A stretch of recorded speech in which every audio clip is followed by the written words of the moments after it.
Hello friend. आज आमर करुचे हलदी पत्र पिठा। प्रथम बिरी चाउल बाटा होता सेटा हलदी पत्र दौचे। तापर आम कर नड़िया चीनी को पूर करूँ से पूरटी से हलदी पत्र देचु पिठो ताऊपर देदेकि से फोल्ड कर दौचु। एमती मोड़ी देले बाहरी पारबनी। ताकू आम गैस रे बसई देबा। केते सुंदर भाव में बसीगला। एबे इडली चांचर तले पानी देचु ता ऊपर आमे बसई दिलु हलदी पत्र पिठा। तापरे एबे आउ गोटे स्टेप रे देबु। केते सुंदर भाव में पिठा गुड़ी को प्रस्तुति चलछि।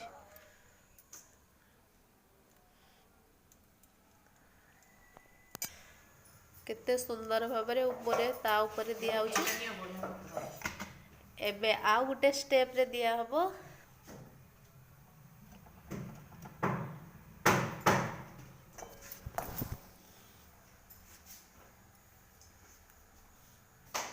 बेसी बेसी पूर दे दो ना कि दीदी बेसी बेसी पूर देले बेसी टेस्ट लगे ना। और पुणी हलदी पत्र जो बास्नाटा धीरे धीरे आसो। इडली चांचर तीनटा स्टेप रे आमे तीन थर देदेलु। एबे ताकू घोड़े दबा से सीझिबो। भल भाव में सीझीगले इडली छांचर चारि साइड धुआं बाहर ताले जना पड़ो जे इडली हलदी पत्र पिठा हो जाइए। किछि समय ताको छाड़ी देबा।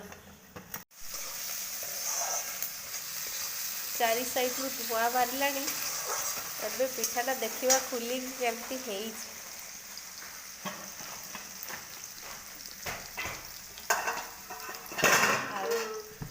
केते सुंदर बास्ना आउछि।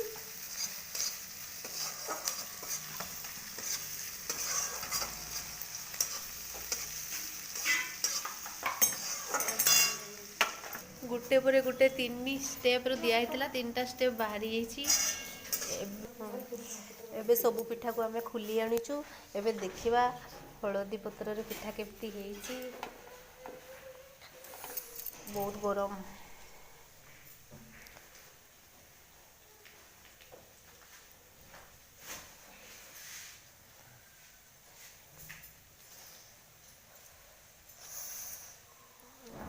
पूरा गरम बास्ना बहुत सुंदर।